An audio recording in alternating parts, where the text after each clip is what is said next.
Hey all, Glenn Kirschner here.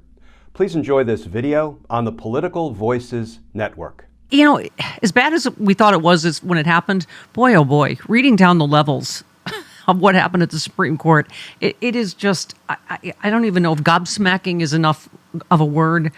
Just this one, flag and a footnote. The conservative Supreme Court appears to say the federal cases against Trump cannot continue if he returns to the White House. John Roberts, in the criminal context, the Justice Department has long recognized the separation of powers precludes the criminal prosecution of a sitting president. I mean, it is just extraordinary what happened, isn't it?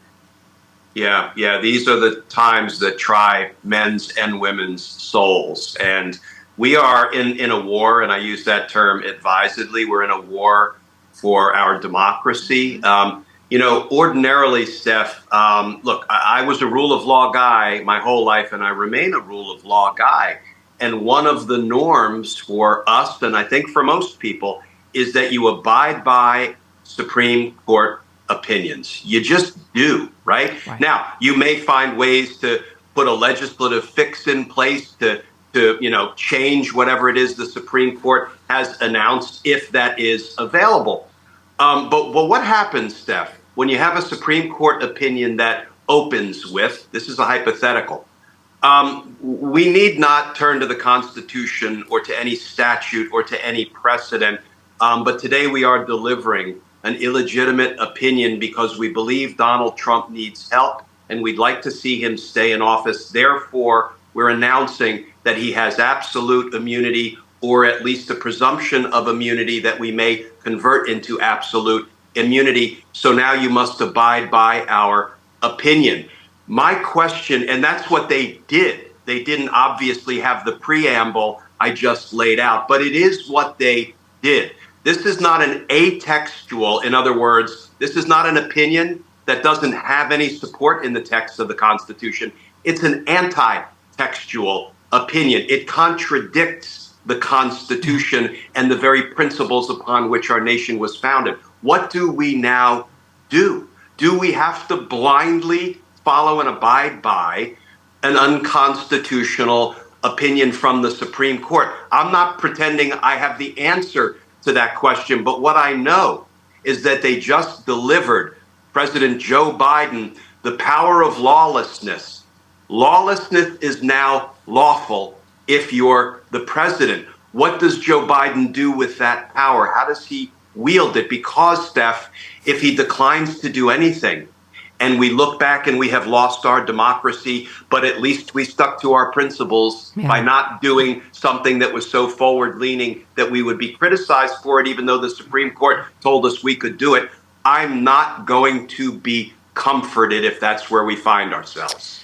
Glenn, it must be such an interesting and horrifying time for you, quote-unquote, legal experts, because we're not in a legal world anymore, in any way that it's operated for the last 200 years.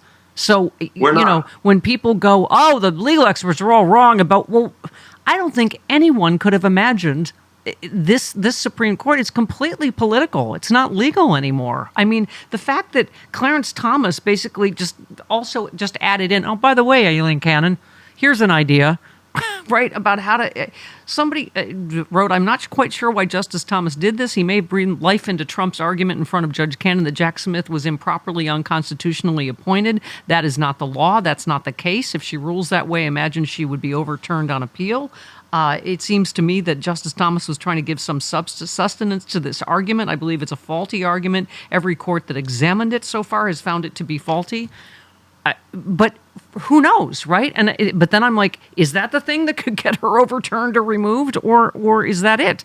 Is that game over for Documents case? We are suffering under a Supreme Court that is awash in corruption and compromise.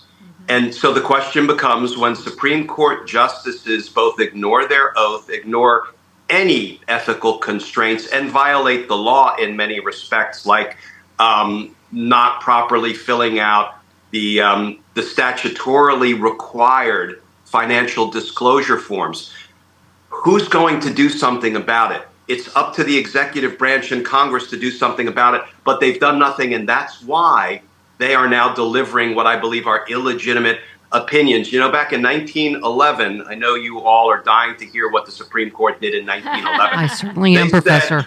are you ready for this? Wait a In the minute. This is going to be Muskrat on the case, test. Hang on. Go ahead. Muskrat, that's the name of the case.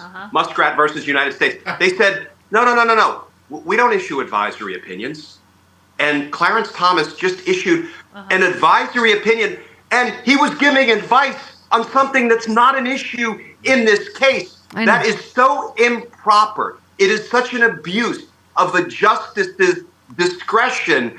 But what are we going to do? Are we going to sit back and take it and just sort of stumble into totalitarianism because we're unwilling to go hard and prosecute this war the way it needs to be prosecuted, this war on democracy?